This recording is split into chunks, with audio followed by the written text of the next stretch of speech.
ਸਾਈਂ ਮੀਆਂ ਮੀਰ ਜੀ ਗੁਰੂ ਘਰ ਦੇ ਬੜੇ ਸ਼ਰਧਾਲੂ ਸਨ। ਸਾਈਂ ਜੀ ਨੂੰ ਮੁਗਲ ਬਾਦਸ਼ਾਹ ਤੇ ਆਮ ਮੁਸਲਮਾਨ ਆਪਣਾ ਪੀਰ ਮੰਨਦੇ ਸਨ। ਸਾਈਂ ਮੀਆਂ ਮੀਰ ਜੀ ਸਾਈਂ ਲੋਕ ਭਜਨ ਬੰਦਗੀ ਕਰਨ ਵਾਲੇ ਤੇ ਸਭ ਦਾ ਭਲਾ ਲੋਚਣ ਵਾਲੇ ਸਰਬ ਸਾਂਝੇ ਫਕੀਰ ਸਨ। ਸ਼੍ਰੀ ਹਰਿਮੰਦਰ ਸਾਹਿਬ ਜੀ ਦੀ ਨੀਂਹ ਸ਼੍ਰੀ ਗੁਰੂ ਅਰਜਨ ਦੇਵ ਜੀ ਨੇ ਸਾਈਂ ਮੀਆਂ ਮੀਰ ਜੀ ਦੇ ਹੱਥੋਂ ਹੀ ਰਖਵਾਈ ਸੀ। ਸ਼ਾਹੀ ਕਾਜ਼ੀ ਦੀ ਲੜਕੀ ਕੌਲਾਂ ਸਾਈਂ ਮੀਆਂ ਮੀਰ ਜੀ ਦੀ ਮੁਰੀਦ ਸੀ। ਉਹ ਸਾਈਂ ਮੀਆਂ ਮੀਰ ਜੀ ਦੇ ਡੇਰੇ 'ਤੇ ਜਾ ਕੇ ਸਾਈਂ ਜੀ ਤੋਂ ਰੱਬੀ ਗਿਆਨ ਦੀ ਚਰਚਾ ਸੁਣਿਆ ਕਰਦੀ ਸੀ। ਸਾਈਂ ਜੀ ਦੇ ਮੂੰਹੋਂ ਉਹ ਸ਼੍ਰੀ ਗੁਰੂ ਅਰਜਨ ਦੇਵ ਜੀ ਤੇ ਸ਼੍ਰੀ ਗੁਰੂ ਹਰਗੋਬਿੰਦ ਜੀ ਦੀਆਂ ਸਿਫਤਾਂ ਸੁਣਦੀ ਸੀ। ਗੁਰੂ ਘਰ ਦੀ ਵਡਿਆਈ ਸੁਣ ਕੇ ਕੌਲਾਂ ਬੜੀ ਪ੍ਰਭਾਵਿਤ ਹੋਈ। ਕੌਲਾਂ ਦੀ ਇੱਛਾ ਹੋਈ ਕਿ ਮੈਂ ਗੁਰੂ ਜੀ ਦੇ ਦਰਸ਼ਨ ਕਰਾਂ, ਪਰ ਕੋਈ ਵਿਧੀ ਨਹੀਂ ਸੀ ਬਣਦੀ ਕਿ ਉਹ ਗੁਰੂ ਜੀ ਦੇ ਦਰਸ਼ਨ ਕਰ ਸਕਦੀ। ਆਖਿਰ ਕੌਲਾਂ ਦੇ ਗੁਰੂ ਘਰ ਨਾਲ ਪ੍ਰੇਮ ਨੇ ਐਸੀ ਵਿਧੀ ਬਣਾ ਹੀ ਦਿੱਤੀ ਤੇ ਉਹ ਬਾਬਾ ਬੁੱਢਾ ਜੀ ਦੇ ਸਹਿ ਸੁਭਾਅ ਕਹੇ ਬਚਨਾਂ ਸਦਕਾ ਗੁਰੂ ਦਰਬਾਰ ਵਿੱਚ ਪਹੁੰਚ ਹੀ ਗਈ। ਇਤਿਹਾਸ ਵਿੱਚ ਜ਼ਿਕਰ ਆਉਂਦਾ ਹੈ ਕਿ ਕਾਬਲ ਦੀ ਸੰਗਤ ਨਾਲ ਇੱਕ ਸਿੱਖ ਸ਼੍ਰੀ ਗੁਰੂ ਹਰਗੋਬਿੰਦ ਸਾਹਿਬ ਜੀ ਵਾਸਤੇ ਇੱਕ ਬੜਾ ਸੁੰਦਰ ਅਰਬੀ ਘੋੜਾ ਭੇਟਾ ਕਰਨ ਲਈ ਲੈ ਕੇ ਆ ਰਿਹਾ ਸੀ। ਲਾਹੌਰ ਪਹੁੰਚਣ 'ਤੇ ਉਹ ਘੋੜਾ ਸੂਬੇ ਦੇ ਕਰਮਚਾਰੀਆਂ ਨੇ ਸਿੱਖ ਕੋਲੋਂ ਖੋਹ ਲਿਆ ਤੇ ਬਾਦਸ਼ਾਹ ਪਾਸ ਪਹੁੰਚਾ ਦਿੱਤਾ। ਸਿੱਖ ਨੇ ਬਥੇਰੀ ਕੂਕ ਪੁਕਾਰ ਕੀਤੀ, ਪਰ ਘੋੜਾ ਉਸ ਸਿੱਖ ਨੂੰ ਵਾਪਸ ਨਾ ਮਿਲਿਆ। ਅੰਮ੍ਰਿਤਸਰ ਪੁੱਜ ਕੇ ਸਿੱਖ ਨੇ ਸਤਿਗੁਰੂ ਜੀ ਨੂੰ ਰਾਹ ਵਿੱਚ ਬੀਤੀ ਸਾਰੀ ਵਾਰਤਾ ਦੱਸੀ ਤੇ ਕਿਹਾ ਕਿ ਸਤਿਗੁਰੂ ਜੀ, ਮੈਨੂੰ ਬੜਾ ਅਫਸੋਸ ਹੈ ਕਿ ਮੈਂ ਆਪ ਜੀ ਦੇ ਨਿਮਿਤ ਭੇਟ ਕੀਤਾ ਘੋੜਾ ਆਪ ਤੱਕ ਨਹੀਂ ਪਹੁੰਚਾ ਸਕਿਆ। ਸਤਿਗੁਰੂ ਜੀ ਨੇ ਸਿੱਖ ਨੂੰ ਕਿਹਾ, ਗੁਰਮੁਖਾ, ਕੋਈ ਚਿੰਤਾ ਨਾ ਕਰ, ਤੇਰੀ ਇਹ ਭੇਟਾ ਕੁਝ ਸਮੇਂ ਤੱਕ ਸਾਡੇ ਕੋਲ ਆਪੇ ਹੀ ਪਹੁੰਚ ਜਾਏਗੀ। ਤੇਰੀ ਭੇਟਾ ਗੁਰੂ ਘਰ ਵਿੱਚ ਪ੍ਰਵਾਨ ਹੋ ਗਈ ਹੈ। ਸੂਬੇ ਕੋਲ ਜਾ ਕੇ ਘੋੜਾ ਬਿਮਾਰ ਹੋ ਗਿਆ। ਕਾਫੀ ਇਲਾਜ ਕੀਤੇ ਗਏ, ਪਰ ਘੋੜਾ ਰਾਜ਼ੀ ਨਾ ਹੋਇਆ। ਸੂਬੇ ਨੇ ਉਹ ਘੋੜਾ ਖੈਰਾਤ ਦੇ ਤੌਰ 'ਤੇ ਸ਼ਾਹੀ ਕਾਜ਼ੀ ਨੂੰ ਦੇ ਦਿੱਤਾ। ਕਾਜ਼ੀ ਨੇ ਘੋੜੇ ਦਾ ਦਵਾ ਦਾਰੂ ਕੀਤਾ, ਪਰ ਘੋੜਾ ਤੰਦਰੁਸਤ ਨਾ ਹੋਇਆ। ਸਤਿਗੁਰੂ ਜੀ ਨੇ ਇੱਕ ਸਿੱਖ ਦੇ ਰਾਹੀਂ ਉਹ ਘੋੜਾ 10,000 ਰੁਪਏ ਤੋਂ ਖਰੀਦ ਲਿਆ। ਇਹ ਰਕਮ 1 ਮਹੀਨੇ ਬਾਅਦ ਅੰਮ੍ਰਿਤਸਰ ਦੇਣ ਦਾ ਇਕਰਾਰ ਕੀਤਾ ਗਿਆ। ਕਾਜ਼ੀ ਖੁਸ਼ ਹੋ ਗਿਆ ਕਿ ਮਰਨ ਕਿਨਾਰੇ ਪਹੁੰਚੇ ਘੋੜੇ ਦਾ 10,000 ਰੁਪਈਆ ਮਿਲ ਜਾਏਗਾ। ਸਤਿਗੁਰੂ ਜੀ ਕੋਲ ਪਹੁੰਚ ਕੇ ਘੋੜਾ ਕੁਝ ਦਿਨਾਂ ਵਿੱਚ ਹੀ ਠੀਕ ਹੋ ਗਿਆ। ਮਹੀਨਾ ਬੀਤਣ 'ਤੇ ਕਾਜ਼ੀ ਰਕਮ ਲੈਣ ਲਈ ਅੰਮ੍ਰਿਤਸਰ ਆਇਆ। ਬਾਬਾ ਬੁੱਢਾ ਜੀ ਨੂੰ ਮਿਲਿਆ ਤੇ ਰੁਪਈਏ ਮੰਗੇ। ਬਾਬਾ ਜੀ ਨੇ ਸਤਿਗੁਰੂ ਜੀ ਦੇ ਹੁਕਮ ਅਨੁਸਾਰ ਕਾਜ਼ੀ ਨੂੰ ਕਿਹਾ ਕਿ ਅਜੇ ਰੁਪਈਏ ਤਿਆਰ ਨਹੀਂ, ਕੁਝ ਦਿਨਾਂ ਬਾਅਦ ਆਉਣਾ। ਕੁਝ ਦਿਨਾਂ ਬਾਅਦ ਕਾਜ਼ੀ ਫੇਰ ਆਇਆ ਤੇ ਰੁਪਈਏ ਮੰਗੇ। ਬਾਬਾ ਜੀ ਨੇ ਸਤਿਗੁਰੂ ਜੀ ਦੀ ਇੱਛਾ ਅਨੁਸਾਰ ਫੇਰ ਕਿਹਾ ਕਿ ਅਜੇ ਰੁਪਈਆਂ ਦਾ ਪ੍ਰਬੰਧ ਨਹੀਂ ਹੋਇਆ, ਫੇਰ ਆਉਣਾ। ਰੁਪਈਏ ਨਾ ਮਿਲਣ 'ਤੇ ਕਾਜ਼ੀ ਬੜਾ ਦੁਖੀ ਹੋ ਰਿਹਾ ਸੀ ਕਿ ਮੈਂ ਕਾਹਲੀ ਨਾਲ ਐਡਾ ਕੀਮਤੀ ਘੋੜਾ ਕਿਉਂ ਵੇਚਿਆ। ਉਸਨੇ ਮਹਿਸੂਸ ਕੀਤਾ ਕਿ ਸਤਿਗੁਰੂ ਜੀ ਮੈਨੂੰ ਜਾਣ ਬੁੱਝ ਕੇ ਰੁਪਈਏ ਨਹੀਂ ਦੇ ਰਹੇ। ਜਾਪਦਾ ਹੈ ਕਿ ਇਹਨਾਂ ਨੂੰ ਪਤਾ ਲੱਗ ਗਿਆ ਹੈ ਕਿ ਇਹ ਘੋੜਾ ਕਿਸੇ ਸਿੱਖ ਕੋਲੋਂ ਖੋਇਆ ਗਿਆ ਹੈ, ਇਸ ਲਈ ਰੁਪਈਏ ਦੇਣ ਤੋਂ ਕੰਨੀ ਕਤਰਾਉਂਦੇ ਹਨ। ਕਾਜ਼ੀ ਨੂੰ ਸ਼ਾਹੀ ਕਾਜ਼ੀ ਹੋਣ ਦਾ ਘਮੰਡ ਸੀ। ਜਦੋਂ ਤੀਜੀ ਵਾਰੀ ਕਾਜ਼ੀ ਰੁਪਈਏ ਲੈਣ ਲਈ ਸਤਿਗੁਰਾਂ ਦੇ ਅਸਥਾਨ 'ਤੇ ਪਹੁੰਚਿਆ ਤਾਂ ਉਸ ਸਮੇਂ ਸਤਿਗੁਰੂ ਜੀ ਅੰਦਰ ਪਲੰਘ 'ਤੇ ਬਿਰਾਜੇ ਹੋਏ ਸਨ। ਬਾਹਰ ਬਾਬਾ ਬੁੱਢਾ ਜੀ ਬੈਠੇ ਹੋਏ ਸਨ। ਕਾਜ਼ੀ ਨੇ ਆ ਕੇ ਬੜੇ ਰੋਹਬ ਨਾਲ ਪੁੱਛਿਆ, ਬਾਬਾ ਜੀ, ਇਸ ਵੇਲੇ ਗੁਰੂ ਜੀ ਕਿੱਥੇ ਹਨ? ਬਾਬਾ ਜੀ ਨੇ ਕਿਹਾ, ਸਤਿਗੁਰੂ ਜੀ ਅੰਦਰ ਆਰਾਮ ਕਰ ਰਹੇ ਹਨ। ਕਾਜ਼ੀ ਨੇ ਕਿਹਾ, ਮੈਂ ਘੋੜੇ ਦੇ ਰੁਪਈਏ ਲੈਣ ਲਈ ਆਇਆ ਹਾਂ। ਬਾਬਾ ਜੀ ਨੇ ਕਿਹਾ, ਥੋੜ੍ਹਾ ਸਮਾਂ ਠਹਿਰੋ, ਸਤਿਗੁਰੂ ਜੀ ਬਾਹਰ ਆਉਂਦੇ ਹਨ ਤਾਂ ਰੁਪਈਆਂ ਲਈ ਬੇਨਤੀ ਕਰਦੇ ਹਾਂ। ਕਾਜ਼ੀ ਨੇ ਕਿਹਾ, ਦੇਖੋ ਬਾਬਾ ਜੀ, ਤੁਸੀਂ ਮੈਨੂੰ ਜਾਣ ਬੁੱਝ ਕੇ ਖਰਾਬ ਕਰਦੇ ਹੋ। ਤੁਹਾਡੇ ਲਈ ਇਹ ਗੱਲ ਚੰਗੀ ਨਹੀਂ ਹੈ। ਬਾਬਾ ਜੀ ਨੇ ਕਿਹਾ, ਕਾਜ਼ੀ ਜੀ, ਗਰਮ ਹੋਣ ਦੀ ਲੋੜ ਨਹੀਂ, ਚੁੱਪ ਕਰਕੇ ਬੈਠ ਜਾਓ। ਜੇ ਬਹੁਤੇ ਕਾਹਲੇ ਹੋ ਤਾਂ ਵਾਪਸ ਚਲੇ ਜਾਓ, ਫੇਰ ਕਿਸੇ ਦਿਨ ਆ ਜਾਣਾ। ਕਾਜ਼ੀ ਨੇ ਕਿਹਾ, ਇਹਦਾ ਮਤਲਬ ਇਹ ਹੋਇਆ ਕਿ ਤੁਹਾਡੀ ਨੀਤ ਰੁਪਈਏ ਦੇਣ ਦੀ ਨਹੀਂ। ਬਾਬਾ ਜੀ ਨੇ ਕਿਹਾ, ਕਾਜ਼ੀ ਸਾਹਿਬ, ਚੋਰੀ ਕੀਤੇ ਘੋੜੇ ਦੇ ਪੈਸੇ ਮੰਗਦੇ ਹੋ, ਸੱਚ ਦੱਸੋ, ਇਹ ਘੋੜਾ ਤੁਸੀਂ ਕਿੱਥੋਂ ਲਿਆ ਸੀ? ਕਾਜ਼ੀ ਨੇ ਕਿਹਾ, ਮੈਂ ਇਹ ਘੋੜਾ ਸੂਬੇ ਕੋਲੋਂ ਲਿਆ ਸੀ। ਸੂਬੇ ਨੇ ਇਹ ਘੋੜਾ ਇੱਕ ਸ਼ਰਧਾਲੂ ਸਿੱਖ ਕੋਲੋਂ ਜ਼ਬਰਨ ਖੋਹ ਕੇ ਆਪਣੇ ਕਬਜ਼ੇ ਵਿੱਚ ਕਰ ਲਿਆ ਸੀ। ਬਾਬਾ ਜੀ ਨੇ ਕਿਹਾ, ਜੇ ਕਿਸੇ ਦੀ ਖੋਈ ਹੋਈ ਚੀਜ਼ ਉਸ ਕੋਲ ਵਾਪਸ ਆ ਜਾਏ ਤਾਂ ਫਿਰ ਉਹਦਾ ਮੁੱਲ ਕਾਹਦਾ? ਕਾਜ਼ੀ ਨੇ ਕਿਹਾ, ਅੱਛਾ ਇਹ ਗੱਲ ਹੈ। ਯਾਦ ਰੱਖੋ ਬਾਬਾ ਜੀ, ਮੈਂ ਇਹ ਰੁਪਈਏ ਅੱਜ ਲੈ ਕੇ ਹੀ ਜਾਵਾਂਗਾ। ਜੇ ਅੱਜ ਰੁਪਈਏ ਨਾ ਮਿਲੇ ਤਾਂ ਫਿਰ ਗੁਰੂ ਦਾ ਜਵਾਈ ਬਣ ਕੇ ਇਹ ਰੁਪਈਏ ਲਵਾਂਗਾ। ਜਾਣਦੇ ਹੋ ਮੈਂ ਸ਼ਾਹੀ ਕਾਜ਼ੀ ਹਾਂ। ਬਾਬਾ ਜੀ ਨੇ ਕਿਹਾ, ਉਹ ਮੂਰਖਾ, ਤੇਰੀ ਇਹ ਹਿੰਮਤ, ਤੂੰ ਗੁਰੂ ਦਾ ਜਵਾਈ ਕੀ ਬਣਨਾ ਹੈ? ਗੁਰੂ ਹੀ ਤੇਰਾ ਜਵਾਈ ਬਣੇਗਾ। ਹੁਣ ਚੰਗੀ ਗੱਲ ਇਹੋ ਹੈ ਕਿ ਤੂੰ ਚੁੱਪ ਕਰਕੇ ਇੱਥੋਂ ਚਲਾ ਜਾ, ਨਹੀਂ ਤਾਂ ਤੇਰੀ ਖੈਰ ਨਹੀਂ।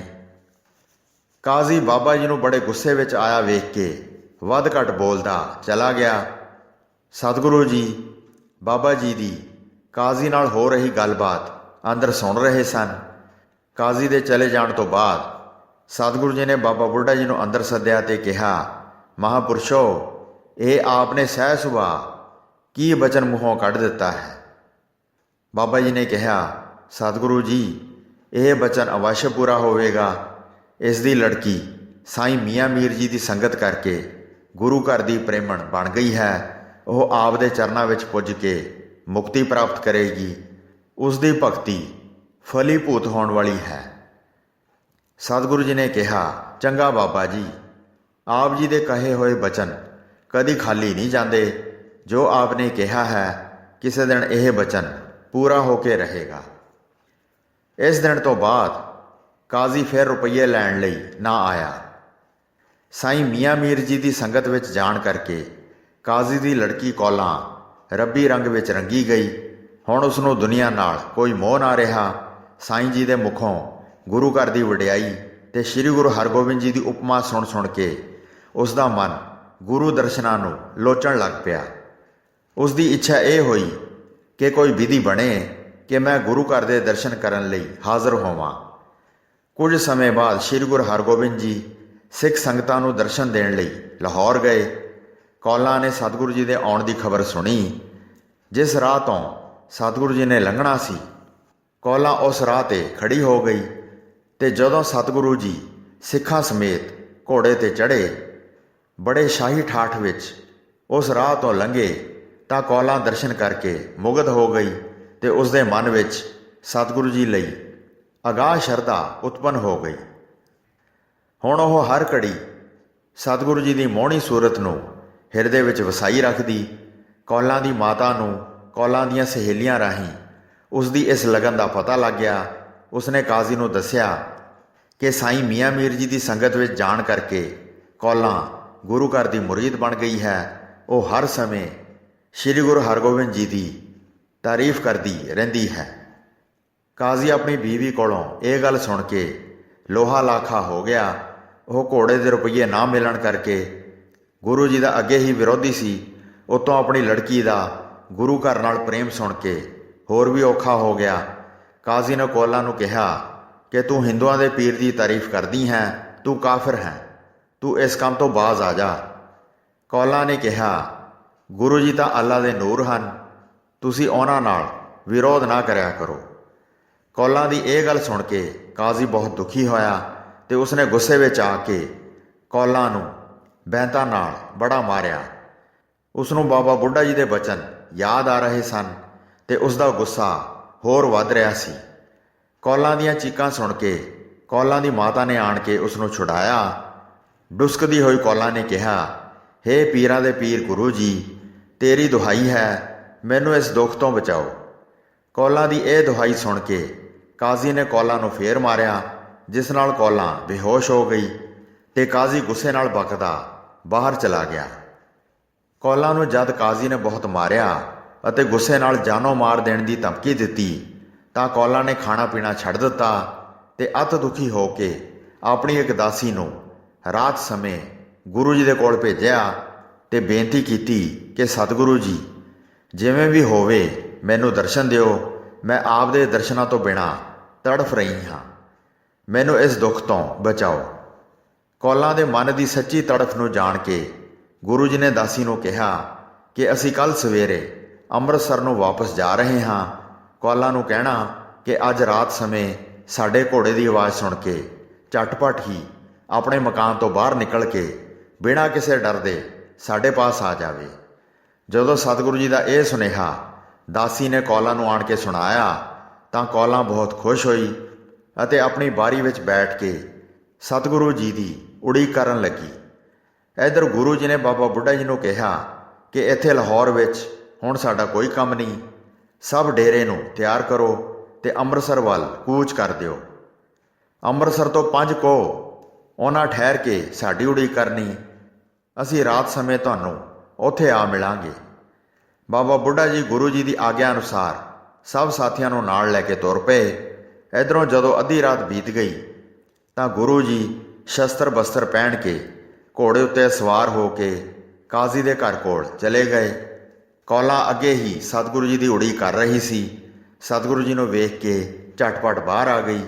ਗੁਰੂ ਜੀ ਨੇ ਕੌਲਾਂ ਨੂੰ ਆਪਣੇ ਪਿੱਛੇ ਘੋੜੇ 'ਤੇ ਬਿਠਾ ਲਿਆ ਤੇ ਘੋੜੇ ਨੂੰ ਹਵਾਵਾਂ ਤੇਜ਼ ਦੌੜਾਇਆ। ਕੁਝ ਦੂਰ ਆਪ ਜੀ ਨੂੰ ਭਾਈ ਜੇਠਾ ਆਦਿਕ 5 ਸਿੱਖ ਘੋੜਿਆਂ 'ਤੇ ਸਵਾਰ ਮਿਲ ਪਏ। ਸਾਰੇ ਰਲ ਕੇ ਦਿਨ ਚੜ੍ਹਨ ਤੋਂ ਪਹਿਲਾਂ ਹੀ ਅੰਮ੍ਰਿਤਸਰ ਦੇ ਨੇੜੇ ਪਹੁੰਚ ਗਏ ਤੇ ਬਾਬਾ ਬੁੱਢਾ ਜੀ ਨੂੰ ਆ ਕੇ ਮਿਲੇ। ਦਿਨ ਚੜ੍ਹੇ ਗੁਰੂ ਜੀ ਨੇ ਕੌਲਾਂ ਵਾਸਤੇ ਡੋਲਾ ਮੰਗਵਾਇਆ ਤੇ ਉਸ ਵਿੱਚ ਕੌਲਾਂ ਨੂੰ ਬਿਠਾ ਕੇ ਗੁਰੂ ਜੀ ਸਿੱਖਾਂ ਨੂੰ ਨਾਲ ਲੈ ਕੇ ਅੰਮ੍ਰਿਤਸਰ ਪਹੁੰਚ ਗਏ। ਗੁਰੂ ਜੀ ਦੇ ਆਉਣ ਦੀ ਖਬਰ ਸੁਣ ਕੇ ਸੰਗਤਾਂ ਦਰਸ਼ਨ ਕਰਨ ਲਈ ਹੁਮ-ਹੁਮਾ ਕੇ ਪੁੱਜੀਆਂ। ਜਦੋਂ ਮਾਤਾ ਗੰਗਾ ਜੀ ਨੇ ਕੌਲਾਂ ਦਾ ਡੋਲਾ ਦੇਖਿਆ ਤਾਂ ਉਹਨਾਂ ਨੇ ਪੁੱਛਿਆ ਕਿ ਇਹ ਡੋਲਾ ਕਿਸ ਦਾ ਹੈ। ਭਾਈ ਜੇਠਾ ਜੀ ਨੇ ਦੱਸਿਆ ਕਿ ਇਹ ਡੋਲਾ ਗੁਰੂ ਜੀ ਕਾਜ਼ੀ ਦੀ ਲੜਕੀ ਦਾ ਲਾਹੌਰ ਤੋਂ ਲਿਆਏ ਹਨ। ਮਾਤਾ ਗੰਗਾ ਜੀ ਇਹ ਗੱਲ ਸੁਣ ਕੇ ਬਹੁਤ ਦੁਖੀ ਹੋਏ ਤੇ ਉਹਨਾਂ ਨੇ ਗੁਰੂ ਜੀ ਨੂੰ ਕਿਹਾ ਕਿ ਇਹ ਕੰਮ ਤੁਸਾਂ ਚੰਗਾ ਨਹੀਂ ਕੀਤਾ। ਗੁਰੂ ਘਰ ਦਾ ਅਬਜਸ ਹੋਵੇਗਾ, ਤੁਸਾਂ ਆਪਣੀ ਉੱਚੀ ਪਦਵੀ ਦਾ ਖਿਆਲ ਨਹੀਂ ਰੱਖਿਆ। ਮਾਤਾ ਜੀ ਦੀਆਂ ਇਹ ਗੱਲਾਂ ਸੁਣ ਕੇ ਗੁਰੂ ਜੀ ਨੇ ਨੀਵੀਆਂ ਅੱਖਾਂ ਕਰਕੇ ਮਾਤਾ ਜੀ ਨੂੰ ਕਿਹਾ ਕਿ ਇਹ ਕਰਮ ਸਾਨੂੰ ਮਜਬੂਰ ਹੋ ਕੇ ਕਰਨਾ ਪਿਆ ਹੈ, ਇਹ ਸਾਡੇ ਵੱਸ ਦੀ ਗੱਲ ਨਹੀਂ। ਇਹ ਬਾਬਾ ਬੁੱਢਾ ਜੀ ਦੇ ਬਚਨ ਫਲੀਭੂਤ ਹੋਏ ਹਨ। ਇਹ ਬਚਨ ਕਹਿ ਕੇ ਗੁਰੂ ਜੀ ਚੁੱਪ ਕਰਕੇ ਉੱਠ ਆਏ ਤੇ ਕੌਲਾਂ ਨੂੰ ਆਪਣੇ ਮਹਿਲਾਂ ਤੋਂ ਦੂਰ ਇੱਕ ਵੱਖਰੇ ਥਾਂ 'ਤੇ ਨਿਵਾਸ ਕਰਾ ਦਿੱਤਾ। ਉਸ ਨੂੰ ਇੱਕ ਵੱਖਰਾ ਮਕਾਨ ਪਵਾ ਦਿੱਤਾ ਤੇ 2 ਦਾਸੀਆਂ ਸੇਵਾ ਕਰਨ ਲਈ ਦੇ ਦਿੱਤੀਆਂ। ਉਸ ਨੂੰ ਪ੍ਰਭੂ ਦੇ ਸਿਮਰਨ ਕਰਨ ਦਾ ਉਪਦੇਸ਼ ਦਿੱਤਾ। ਉਧਰ ਜਦੋਂ ਕਾਜ਼ੀ ਨੂੰ ਆਪਣੀ ਲੜਕੀ ਦੇ ਗੁਰੂ ਜੀ ਨਾਲ ਚਲੇ ਜਾਣ ਦਾ ਪਤਾ ਲੱਗਾ ਤਾਂ ਉਹ ਬਾਦਸ਼ਾਹ ਕੋਲ ਜਾ ਕੇ ਰੋਇਆ ਤੇ ਪਿੱਟਿਆ। ਉਹ ਕਹਿਣ ਲੱਗਾ ਕਿ ਗੁਰੂ ਹਰਗੋਬਿੰਦ ਜੀ ਮੇਰੀ ਲੜਕੀ ਨੂੰ ਭਰਮਾ ਕੇ ਅੰਮ੍ਰਿਤਸਰ ਲੈ ਗਏ ਹਨ। ਕਾਜ਼ੀ ਦਾ ਰੋਣਾ ਸੁਣ ਕੇ ਬਾਦਸ਼ਾਹ ਨੇ ਕਿਹਾ ਕਿ ਹੁਣ ਰੋਣ ਧੋਣ ਦਾ ਕੋਈ ਫਾਇਦਾ ਨਹੀਂ, ਇਸ ਤਰ੍ਹਾਂ ਰੌਲਾ ਪਾ ਕੇ ਆਪਣੀ ਬਦਨਾਮੀ ਨਾ ਕਰ, ਜੋ ਹੋਣਾ ਸੀ ਉਹ ਹੋ ਗਿਆ। ਕਾਜ਼ੀ ਘਰ ਆਣ ਕੇ ਝੂਰਨ ਲੱਗਾ ਕਿ ਘੋੜੇ ਦੀ ਰਕਮ ਵੀ ਨਾ ਮਿਲੀ ਤੇ ਲੜਕੀ ਵੀ ਗੁਰੂ ਲੈ ਗਿਆ। ਇੱਜ਼ਤ ਵੱਖਰੀ ਬਰਬਾਦ ਹੋਈ। ਹੁਣ ਬਾਦਸ਼ਾਹ ਨੇ ਵੀ ਜਵਾਬ ਦੇ ਦਿੱਤਾ ਹੈ, ਗੁਰੂ ਜ਼ੋਰਾਵਰ ਹੈ, ਉਸ ਨਾਲ ਮੇਰਾ ਕੋਈ ਜ਼ੋਰ ਨਹੀਂ ਚੱਲ ਸਕਦਾ। ਹੁਣ ਤਾਂ ਸਬਰ ਕਰਕੇ ਚੁੱਪ ਹੀ ਰਹਿਣਾ ਚੰਗਾ ਹੈ। ਕਾਜ਼ੀ ਬਾਦਸ਼ਾਹ ਅੱਗੇ ਗੁਰੂ ਜੀ ਦੀ ਸ਼ਿਕਾਇਤ ਕਰਕੇ ਜਦੋਂ ਨਿਰਾਸ਼ ਹੋ ਕੇ ਚਲਾ ਗਿਆ ਤਾਂ ਉਸ ਦੇ ਚਲੇ ਜਾਣ ਤੋਂ ਪਿੱਛੋਂ ਗੁਰੂ ਘਰ ਦੇ ਪ੍ਰੇਮੀ ਵਜ਼ੀਰ ਖਾਂ ਨੇ ਕਾਜ਼ੀ ਦੀ ਬਾਦਸ਼ਾਹ ਨਾਲ ਹੋਈ ਗੱਲਬਾਤ ਬਾਰੇ ਸਤਿਗੁਰੂ ਜੀ ਨੂੰ ਸਾਰੀ ਵਿਥਿਆ ਲਿਖ ਕੇ ਘੱਲੀ ਕਿ ਬਾਦਸ਼ਾਹ ਨੇ ਕਾਜ਼ੀ ਦੀ ਕੋਈ ਸ਼ਿਕਾਇਤ ਨਹੀਂ ਸੁਣੀ, ਆਪ ਨਿਸ਼ਚਿੰਤ ਹੋ ਕੇ ਆਨੰਦ ਨਾਲ ਟਿਕੇ ਰਹੋ। ਇਹ ਚਿੱਠੀ ਜਦੋਂ ਗੁਰੂ ਜੀ ਨੇ ਮਾਤਾ ਜੀ, ਬਾਬਾ ਬੁੱਢਾ ਜੀ ਤੇ ਹੋਰ ਸਿੱਖਾਂ ਨੂੰ ਸੁਣਾਈ ਤਾਂ ਸਭ ਨੇ ਆਨੰਦ ਪ੍ਰਾਪਤ ਕੀਤਾ। ਇੱਕ ਦਿਨ ਜਦ ਕੌਲਾਂ ਗੁਰੂ ਜੀ ਦੇ ਸਾਹਿਬਜ਼ਾਦੇ ਬਾਬਾ ਅਟਲ ਰਾਏ ਜੀ ਦੇ ਜਨਮ ਦੀ ਵਧਾਈ ਦੇਣ ਲਈ ਗੁਰੂ ਜੀ ਦੇ ਮਹਿਲਾਂ ਵਿੱਚ ਗਈ ਤਾਂ ਉੱਥੇ ਸਾਹਿਬਜ਼ਾਦਿਆਂ ਨੂੰ ਖੇਡਦਿਆਂ ਦੇਖ ਕੇ ਬੜੀ ਪ੍ਰਸੰਨ ਹੋਈ ਤੇ ਸਾਰਿਆਂ ਨੂੰ ਗੋਦ ਵਿੱਚ ਲੈ ਕੇ ਬੜਾ ਪਿਆਰ ਕੀਤਾ। ਮਾਤਾ ਗੰਗਾ ਜੀ ਨੂੰ ਮੱਥਾ ਟੇਕਿਆ ਤੇ ਸਾਰਾ ਦਿਨ ਗੁਰੂ ਕੇ ਮਹਿਲਾਂ ਵਿੱਚ ਬਤੀਤ ਕਰਕੇ ਸ਼ਾਮ ਨੂੰ ਆਪਣੇ ਟਿਕਾਣੇ 'ਤੇ ਆ ਗਈ। ਸਾਰੀ ਰਾਤ ਕੌਲਾਂ ਦਾ ਧਿਆਨ ਬੱਚਿਆਂ ਵਿੱਚ ਹੀ ਰਿਹਾ ਅਤੇ ਉਸ ਦੇ ਮਨ ਵਿੱਚ ਇਹ ਭਾਵਨਾ ਜਾਗੀ ਕਿ ਮੇਰੀ ਗੋਦ ਵਿੱਚ ਵੀ ਕੋਈ ਪੁੱਤਰ ਹੋਵੇ। ਕੌਲਾਂ ਦੀ ਸਾਰੀ ਰਾਤ ਇਹਨਾਂ ਸੋਚਾਂ ਵਿੱਚ ਹੀ ਲੰਘ ਗਈ। ਦੂਜੇ ਦਿਨ ਜਦੋਂ ਸਤਿਗੁਰੂ ਜੀ ਕੌਲਾਂ ਦੇ ਡੇਰੇ ਗਏ ਤਾਂ ਕੌਲਾਂ ਨੂੰ ਉਦਾਸ ਦੇਖ ਕੇ ਉਦਾਸੀ ਦਾ ਕਾਰਨ ਪੁੱਛਿਆ। ਕੌਲਾਂ ਨੇ ਹੱਥ ਜੋੜ ਕੇ ਬੜੀ ਨਿਮਰਤਾ ਨਾਲ ਬੇਨਤੀ ਕੀਤੀ, ਮਹਾਰਾਜ ਜੀ, ਕੱਲ੍ਹ ਮੈਂ ਆਪ ਦੇ ਮਹਿਲਾਂ ਵਿੱਚ ਗਈ ਸਾਂ, ਉੱਥੇ ਬੱਚਿਆਂ ਨੂੰ ਦੇਖ ਕੇ ਮੇਰੇ ਮਨ ਵਿੱਚ ਵੀ ਇਹ ਭਾਵਨਾ ਜਾਗੀ ਕਿ ਜੇ ਮੈਂ ਵੀ ਵਿਆਹੀ ਹੁੰਦੀ ਤਾਂ ਮੇਰੀ ਵੀ ਸੰਤਾਨ ਹੁੰਦੀ ਤੇ ਮੇਰੇ ਪਿੱਛੋਂ ਸੰਸਾਰ ਵਿੱਚ ਮੇਰਾ ਨਾਂ ਰਹਿੰਦਾ। ਗੁਰੂ ਜੀ ਨੇ ਹੱਸ ਕੇ ਕਿਹਾ, ਕੌਲਾਂ, ਅਸੀਂ ਤੈਨੂੰ ਉਹ ਪੁੱਤਰ ਬਖਸ਼ਦੇ ਹਾਂ ਜਿਸ ਨਾਲ ਤੇਰਾ ਨਾਂ ਸਦਾ ਕਾਇਮ ਰਹੇਗਾ। ਤੇਰੇ ਨਾਮ ਉੱਤੇ ਅਸੀਂ ਤੇਰੇ ਅਸਥਾਨ ਦੇ ਕੋਲ ਹੀ ਇੱਕ ਸਰੋਵਰ ਬਣਵਾ ਦਿੰਦੇ ਹਾਂ। ਜਿਹੜਾ ਸਿੱਖ ਪਹਿਲਾਂ ਇਸ ਸਰੋਵਰ ਵਿੱਚ ਇਸ਼ਨਾਨ ਕਰਕੇ ਫਿਰ ਅੰਮ੍ਰਿਤਸਰ ਵਿੱਚ ਇਸ਼ਨਾਨ ਕਰੇਗਾ, ਉਸ ਦੇ ਤਨ ਮਨ ਦੀ ਮੈਲ ਦੂਰ ਹੋਵੇਗੀ। ਇਹ ਬਚਨ ਕਰਕੇ ਗੁਰੂ ਜੀ ਨੇ ਬਾਬਾ ਬੁੱਢਾ ਜੀ ਨੂੰ ਆਗਿਆ ਕੀਤੀ ਕਿ ਕੌਲਾਂ ਦੇ ਡੇਰੇ ਵਿੱਚ ਇੱਕ ਸਰੋਵਰ ਤਿਆਰ ਕਰਵਾਓ ਤੇ ਉਸ ਦਾ ਨਾਂ ਕੌਲਸਰ ਰੱਖੋ। ਗੁਰੂ ਜੀ ਦੀ ਆਗਿਆ ਅਨੁਸਾਰ ਬਾਬਾ ਬੁੱਢਾ ਜੀ ਨੇ ਅਰਦਾਸ ਕਰਕੇ ਬਹੁਤ ਸਾਰੇ ਸਿੱਖ ਸੇਵਕ, ਮਜ਼ਦੂਰ ਤੇ ਕਾਰੀਗਰ ਲਾ ਕੇ ਸਰੋਵਰ ਦੀ ਪੁਟਾਈ ਆਰੰਭ ਕਰ ਦਿੱਤੀ। ਜਦੋਂ ਸਰੋਵਰ ਤਿਆਰ ਹੋ ਗਿਆ ਤਾਂ ਸ਼੍ਰੀ ਅੰਮ੍ਰਿਤ ਸਰੋਵਰ ਵਿੱਚੋਂ ਇੱਕ ਖਾਲ ਕੱਢ ਕੇ ਕੌਲਸਰ ਵਿੱਚ ਜਲ ਪਾ ਦਿੱਤਾ ਅਤੇ ਅੱਗੇ ਤੋਂ ਵੀ ਅੰਮ੍ਰਿਤ ਸਰੋਵਰ ਦਾ ਜਲ ਕੌਲਸਰ ਵਿੱਚ ਜਾਣ ਦਾ ਪੱਕਾ ਪ੍ਰਬੰਧ ਕਰ ਦਿੱਤਾ। ਇਸ ਸਰੋਵਰ ਦੀ ਸੰਪੂਰਨਤਾ 'ਤੇ ਗੁਰੂ ਜੀ ਨੇ ਇੱਕ ਬੜਾ ਭਾਰੀ ਯੱਗ ਕੀਤਾ ਅਤੇ ਇਸ ਸਰੋਵਰ ਦਾ ਨਾਮ ਕੌਲਸਰ ਰੱਖਿਆ। ਇਸ ਸਰੋਵਰ ਦੀ ਰਚਨਾ ਵੇਖ ਕੇ ਮਾਤਾ ਕੌਲਾਂ ਜੀ ਬੜੇ ਪ੍ਰਸੰਨ ਹੋ ਗਏ। ਜਦੋਂ ਕੌਲਾਂ ਗੁਰੂ ਘਰ ਵਿੱਚ ਆਏ ਸਨ, ਉਸ ਦਿਨ ਤੋਂ ਹੀ ਵਿਰੋਧੀਆਂ ਨੇ ਸ੍ਰੀ ਗੁਰੂ ਹਰਗੋਬਿੰਦ ਜੀ ਦੀ ਨਿੰਦਿਆ ਸ਼ੁਰੂ ਕਰ ਦਿੱਤੀ ਸੀ ਕਿ ਗੁਰੂ ਜੀ ਪੁਰਾਣੇ ਗੁਰੂਆਂ ਦੀ ਮਰਿਆਦਾ ਤਿਆਗ ਕੇ ਸ਼ਿਕਾਰ ਖੇਡਦੇ ਹਨ, ਸਤ ਸੰਗਤ ਵੱਲ ਬਹੁਤ ਥੋੜ੍ਹਾ ਧਿਆਨ ਦਿੰਦੇ ਹਨ, ਘਰ ਵਿੱਚ ਮੁਸਲਮਾਨੀ ਕੌਲਾਂ ਨੂੰ ਰੱਖਿਆ ਹੋਇਆ ਹੈ, ਮੁਸਲਮਾਨ ਪੈਂਦੇ ਖਾਂ ਨੂੰ ਵੀ ਆਪਣੇ ਕੋਲ ਰੱਖਿਆ ਹੋਇਆ ਹੈ। ਇਹਨਾਂ ਦੇ ਪਿਤਾ ਸ੍ਰੀ ਗੁਰੂ ਅਰਜਨ ਦੇਵ ਜੀ ਸਦਾ ਨਾਮ ਰਸ ਵਿੱਚ ਲੀਨ ਰਹਿੰਦੇ ਸਨ ਤੇ ਭਗਤੀ ਮਾਰਗ ਦਾ ਉਪਦੇਸ਼ ਦਿੰਦੇ ਸਨ। ਇਹ ਗੁਰੂ ਜੀ ਸ਼ਾਹੀ ਠਾਠ ਵਿੱਚ ਰਹਿੰਦੇ ਹਨ ਤੇ ਫੌਜੀ ਤਿਆਰੀਆਂ ਕਰਦੇ ਰਹਿੰਦੇ ਹਨ। ਸਤਿਗੁਰੂ ਜੀ ਦੀ ਨਿੰਦਿਆ ਹੁੰਦੀ ਸੁਣ ਕੇ ਸ਼ਰਧਾਵਾਨ ਸਿੱਖ ਬੜੇ ਦੁਖੀ ਹੁੰਦੇ ਸਨ। ਕੁਝ ਮੁਖੀ ਸਿੱਖ ਮਿਲ ਕੇ ਭਾਈ ਗੁਰਦਾਸ ਜੀ ਨੂੰ ਕਹਿਣ ਲੱਗੇ ਕਿ ਭਾਈ ਸਾਹਿਬ ਜੀ, ਗੁਰੂ ਘਰ ਦੇ ਵਿਰੋਧੀ ਕੌਲਾਂ ਦੇ ਆਉਣ ਕਰਕੇ ਸਤਿਗੁਰੂ ਜੀ ਦੀ ਨਿੰਦਿਆ ਕਰਦੇ ਹਨ। ਸਾਡੇ ਕੋਲੋਂ ਇਹ ਸਹਾਰੀ ਨਹੀਂ ਜਾਂਦੀ। ਸਾਡੀ ਇੱਛਾ ਇਹ ਹੈ ਕਿ ਤੁਸੀਂ ਸਾਡੇ ਨਾਲ ਚੱਲੋ ਤਾਂ ਅਸੀਂ ਬਾਬਾ ਬੁੱਢਾ ਜੀ ਕੋਲ ਬੇਨਤੀ ਕਰੀਏ ਕਿ ਉਹ ਸਤਿਗੁਰਾਂ ਨੂੰ ਕੌਲਾਂ ਦੇ ਤਿਆਗ ਕਰਨ ਲਈ ਕਹਿਣ। ਇਹ ਸਲਾਹ ਕਰਕੇ ਭਾਈ ਗੁਰਦਾਸ ਜੀ ਨੂੰ ਨਾਲ ਲੈ ਕੇ ਕੁਝ ਸਿੱਖ ਬਾਬਾ ਬੁੱਢਾ ਜੀ ਕੋਲ ਬੀੜ ਵਿੱਚ ਪਹੁੰਚੇ। ਸਭ ਨੇ ਬਾਬਾ ਜੀ ਨੂੰ ਨਮਸਕਾਰ ਕੀਤੀ ਅਤੇ ਅੰਮ੍ਰਿਤਸਰ ਵਿੱਚ ਵਿਰੋਧੀਆਂ ਵੱਲੋਂ ਸਤਿਗੁਰੂ ਜੀ ਦੀ ਹੋ ਰਹੀ ਨਿੰਦਿਆ ਬਾਰੇ ਦੱਸਿਆ। ਬਾਬਾ ਜੀ ਨੇ ਸਾਰੀ ਵਿਥਿਆ ਸੁਣ ਕੇ ਕਿਹਾ ਕਿ ਤੁਸੀਂ ਕੋਈ ਭਰਮ ਨਾ ਕਰੋ। ਸਤਿਗੁਰੂ ਜੀ ਕਰਨ ਕਾਰਨ ਸਮਰੱਥ ਹਨ, ਉਹਨਾਂ ਨੂੰ ਕੋਈ ਦੋਸ਼ ਨਹੀਂ ਲੱਗ ਸਕਦਾ। ਗੁਰੂ ਜੀ ਕਰਮਾਂ ਵਿੱਚ ਲਿਪਾਇਮਾਨ ਨਹੀਂ ਹੁੰਦੇ। ਬਾਬਾ ਬੁੱਢਾ ਜੀ ਦੇ ਬਚਨ ਸੁਣ ਕੇ ਸਭ ਨੇ ਕਿਹਾ, ਬਾਬਾ ਜੀ, ਆਪ ਜੀ ਦੇ ਬਚਨ ਯਥਾਰਥ ਹਨ, ਪਰ ਜਦੋਂ ਅਸੀਂ ਲੋਕਾਂ ਕੋਲੋਂ ਗੁਰੂ ਮਹਾਰਾਜ ਜੀ ਦੀ ਨਿੰਦਿਆ ਸੁਣਦੇ ਹਾਂ ਤਾਂ ਸਾਡੇ ਮਨ ਬਹੁਤ ਦੁਖੀ ਹੁੰਦੇ ਹਨ। ਆਪ ਕਿਰਪਾ ਕਰਕੇ ਸਾਡੇ ਨਾਲ ਚੱਲੋ ਤੇ ਸਤਿਗੁਰੂ ਜੀ ਦੇ ਅੱਗੇ ਬੇਨਤੀ ਕਰੋ ਕਿ ਉਹ ਕੌਲਾਂ ਤੇ ਪੈਂਦੇ ਖਾਂ ਦਾ ਤਿਆਗ ਕਰ ਦੇਣ। ਸਿੱਖਾਂ ਦੀ ਬੇਨਤੀ ਪ੍ਰਵਾਨ ਕਰਕੇ ਬਾਬਾ ਬੁੱਢਾ ਜੀ ਅੰਮ੍ਰਿਤਸਰ ਆ ਗਏ। ਗੁਰੂ ਜੀ ਉਸ ਸਮੇਂ ਸ਼ਿਕਾਰ ਖੇਡਣ ਲਈ ਗਏ ਹੋਏ ਸਨ। ਬਾਬਾ ਜੀ ਸਾਰੀ ਸੰਗਤ ਨੂੰ ਨਾਲ ਲੈ ਕੇ ਰਾਮਸਰ ਵਾਲੇ ਪਾਸੇ ਪਹੁੰਚ ਗਏ। ਗੁਰੂ ਜੀ ਨੂੰ ਆਪਣੇ ਆਉਣ ਦਾ ਪਤਾ ਦੇਣ ਲਈ ਕੁਝ ਸਿੱਖਾਂ ਨੂੰ ਬਾਬਾ ਜੀ ਨੇ ਗੁਰੂ ਜੀ ਵੱਲ ਤੋਰਿਆ। ਜਦੋਂ ਸਤਿਗੁਰੂ ਜੀ ਸ਼ਿਕਾਰ ਤੋਂ ਵਾਪਸ ਆਏ ਤਾਂ ਸਿੱਖਾਂ ਨੇ ਗੁਰੂ ਜੀ ਨੂੰ ਦੱਸਿਆ ਕਿ ਬਾਬਾ ਬੁੱਢਾ ਜੀ ਆਪ ਨੂੰ ਮਿਲਣ ਲਈ ਰਾਮਸਰ ਦੇ ਅਸਥਾਨ 'ਤੇ ਬੈਠੇ ਹੋਏ ਹਨ। ਸਤਿਗੁਰੂ ਜੀ ਉਸ ਵੇਲੇ ਰਾਮਸਰ ਵੱਲ ਤੁਰ ਪਏ। ਘੋੜੇ ਤੋਂ ਉਤਰ ਕੇ ਗੁਰੂ ਜੀ ਨੇ ਬਾਬਾ ਜੀ ਨੂੰ ਤੇ ਬਾਬਾ ਜੀ ਨੇ ਸਤਿਗੁਰੂ ਜੀ ਨੂੰ ਨਮਸਕਾਰ ਕੀਤੀ।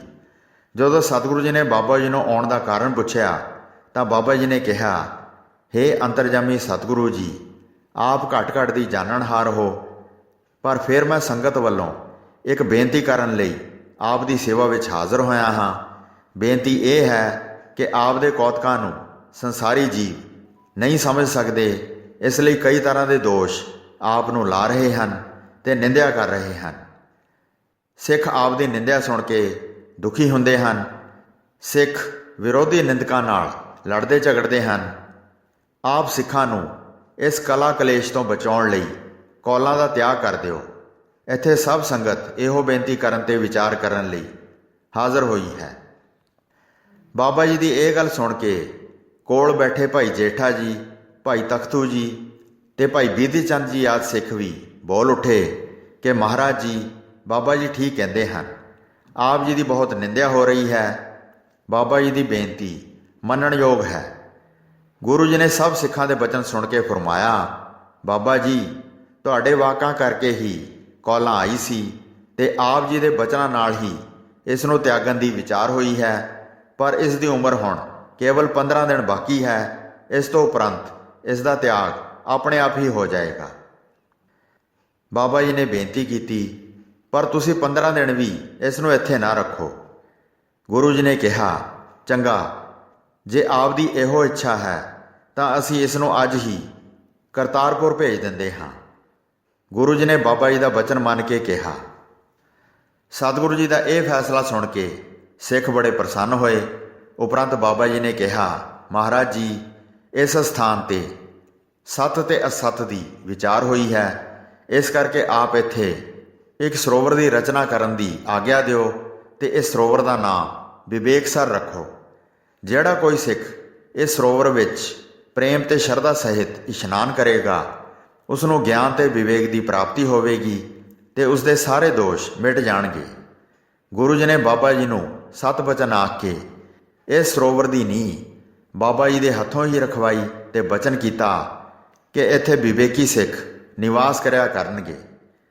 ਸਤਿਗੁਰੂ ਜੀ ਨੇ ਸੰਗਤ ਦੀ ਬੇਨਤੀ ਮੰਨ ਕੇ ਸਭ ਨੂੰ ਪ੍ਰਸੰਨ ਕਰ ਦਿੱਤਾ। ਮਾਤਾ ਗੰਗਾ ਜੀ ਤੇ ਸਤਿਗੁਰੂ ਜੀ ਦੇ ਮਹਿਲ ਵੀ ਬੜੇ ਪ੍ਰਸੰਨ ਹੋਏ। ਇਹ ਕਾਰਜ ਕਰਕੇ ਬਾਬਾ ਬੁੱਢਾ ਜੀ ਬੀੜ ਨੂੰ ਵਾਪਸ ਚਲੇ ਗਏ। ਸੋ ਸਾਧ ਸੰਗਤ ਜੀ, ਇਸ ਤਰ੍ਹਾਂ ਮਾਤਾ ਕੌਲਾਂ ਜੀ ਦਾ ਪ੍ਰਸੰਗ ਹੋਇਆ ਹੈ। ਸ਼੍ਰੀ ਕਰਤਾਰਪੁਰ ਸਾਹਿਬ ਵਿੱਚ ਮਾਤਾ ਕੌਲਾਂ ਜੀ ਦੀ ਸਮਾਧ ਬਣੀ ਹੋਈ ਹੈ। ਸੰਗਤਾਂ ਜਾ ਕੇ ਦਰਸ਼ਨ ਕਰਦੀਆਂ ਹਨ। ਮਾਤਾ ਕੌਲਾਂ ਜੀ ਦੇ ਸਥਾਨ ਦੇ ਨਾਲ ਹੀ ਧੰਨ ਸ਼੍ਰੀ ਗੁਰੂ ਹਰਗੋਬਿੰਦ ਸਾਹਿਬ ਜੀ ਦਾ ਸਥਾਨ ਵੀ ਹੈ, ਜਿੱਥੇ ਮਹਾਰਾਜ ਜੀ ਭਗਤੀ ਕਰਿਆ ਕਰਦੇ ਸਨ। ਵਾਹਿਗੁਰੂ ਜੀ ਕਾ ਖਾਲਸਾ, ਵਾਹਿਗੁਰੂ ਜੀ ਕੀ ਫਤਿਹ।